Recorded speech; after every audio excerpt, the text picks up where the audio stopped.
Beberapa waktu yang lalu, Partai Amanat Nasional memutuskan untuk bergabung bersama pemerintah mendukung koalisi Indonesia Hebat. Apa yang menjadi alasan dari Partai Amanat Nasional? Kami akan mengundang sejumlah narasumber di Apa Kabar Indonesia Malam akhir pekan kali ini. Sudah ada bersama saya. Selamat malam. Malam. Pak Yasin Kara, Ketua Mahkamah Partai PAN. Saya pengen tahu Pak, apa sebenarnya yang membulatkan tekad PAN untuk berpindah haluan? Sambil jalan kita boleh Pak? Iya, kondisinya menuntut untuk kita melakukan langkah-langkah ya, terutama untuk menjawab problem bangsa yang ada hari ini. Kita mengalami kondisi krisis yang sangat berarti. Dolar kita, rupiah kita sangat anjlok dibandingkan dengan dolar. Kemudian pengangguran, pertumbuhan ekspor impor dan seterusnya mengalami problem. Baik, Pak Yasin, ada beberapa alasan. Kita akan melihat bersama Pak cuplikan apa yang menjadi alasan Partai Amanat Nasional sehingga berpindah haluan bergabung bersama koalisi pemerintah. Berikut ini.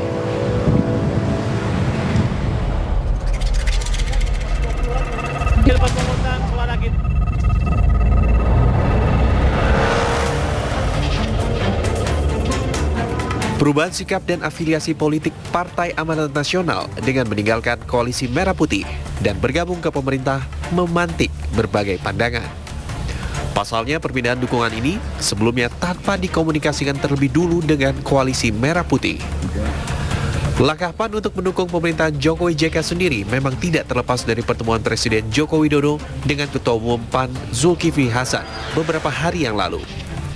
PAN mengklaim perpindahan ini didasari ingin mendukung secara penuh kebijakan pemerintah. Kami menyatakan sepakat bulat, menyatakan kepada Bapak Presiden PAN bergabung. Kalau sebelumnya mendukung, kami menyatakan bergabung dengan pemerintah untuk menyukseskan seluruh program-program pemerintah.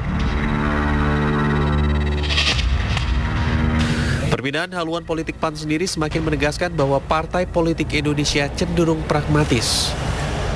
PAN sendiri dalam sejarahnya selalu berada mendukung pemerintah dan tidak pernah berada di oposisi. Lalu apa sesungguhnya tujuan PAN mendukung pemerintah? Dan akankah bergabungnya PAN ke pemerintah akan mengubah konstelasi politik di DPR?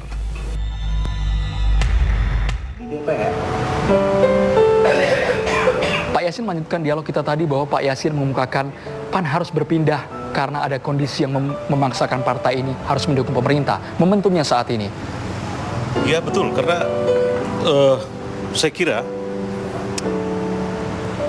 melihat keadaan yang sedemikian beratnya bagi bangsa kita, kalau kita tidak mengambil langkah, saya kira bagi seorang politisi itu kurang tepat juga. Oke, kita juga sudah kehadiran dua narasumber Pak. Ada pengamat komunikasi politik Mas Gun Gun, selamat malam. Selamat malam, Mas Dan juga politikus Gerindra, Bang Riza Patria, selamat malam. Kita dengarkan dulu bagaimana komentar dari Partai Amanat Nasional. Dilanjutkan, silakan Pak. Ya, jadi beberapa waktu yang lalu sebenarnya kami melakukan kajian dengan sangat mendalam lah ya persoalan ini.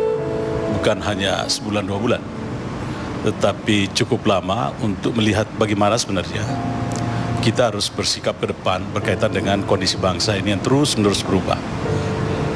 Berubah tidak dalam artian menjadi lebih baik, tapi nampaknya kondisi ekonomi menjadi semakin berat. Ya. Tadi saya katakan, misalnya nilai rupiah itu anjlok sedemikian rupa, pengangguran muncul di mana-mana, dan persepsi publik makin berat saja berkaitan dengan kondisi yang ada. Sehingga memang ini, kalau saya katakan, apa yang diambil oleh pimpinan partai itu bukan sesuatu yang terlampau populer di mata masyarakat ketika pemerintahnya berada dalam kondisi seperti itu, lalu kemudian kita join. Tetapi justru kita melihat bahwa ada sesuatu yang harus kita perlu lakukan ketika bangsa kita terpuruk seperti ini. Mas Gun Gun, dianggap PAN keputusan yang tepat karena bangsa ini sedang diterpa gejolak. Anda sepakat dengan hal itu? Begini ya, setiap manuver partai politik itu juga jangan dibaca secara linear. Bahwa di satu titik bisa saja seluruh energi bangsa ini memang harus bersama-sama mengatasi krisis. Tetapi apakah kemudian motif partai politik dengan segala macam keputusannya, terutama keputusan yang sifatnya institusional, itu benar-benar sebenarnya berorientasi pada hal yang disebutkan tadi. Saya setuju dengan Pak Yasin tadi soal bahwa seluruh komponen bangsa, termasuk partai politik, baik di luar maupun di dalam kekuasaan, itu harus melakukan tindakan yang sama untuk mengatasi krisis bersama-sama. Saya setuju soal itu dan saya pikir semua bangsa Indonesia setuju. Tetapi kemudian apakah manuver partai politik itu di wilayah elitisme polisinya, artinya memang untuk zona nyaman misalnya kekuasaan, atau sebenarnya benar-benar merepresentasikan langkah strategis untuk pro rakyat, ya kan?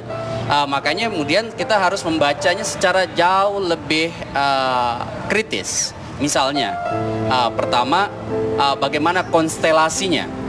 Misalnya soal agenda bersama partai politik yang kemudian berada di luar maupun di dalam kekuasaan. Mas Andro tahu bahwa setelah Pilpres, kemudian setelah Pak Jokowi terpilih, kan memang ada konstelasi yang berubah. Awalnya partainya Pak Rija kan mendeklar itu soal koalisi permanen. Artinya berupaya untuk membangun kohesi politik. Misalnya antara teman-temannya yang di mitra koalisi Merah Putih, ya kan? Sementara di sisi lain ada koalisi Indonesia Hebat. Nah, ini tentu masih terpengaruh oleh proses konstelasi yang atau fragmentasi kekuatan politik yang head to head pada saat Pilpres. Ada kubunya Pak Jokowi dan ada kubunya Pak Prabowo. Dan biasanya memang setelah Pilpres itu ada fragmentasi kekuatan politik yang berbeda. Misalnya setelah ada presiden terpilih, nanti akan ada reevaluasi kemana misalnya orientasi partai yang bersangkutan. Kalau kemudian tidak ada agenda yang menyatukannya, tidak ada agenda bersama, kerap kali koalisi itu kemudian berjalan asimetrik.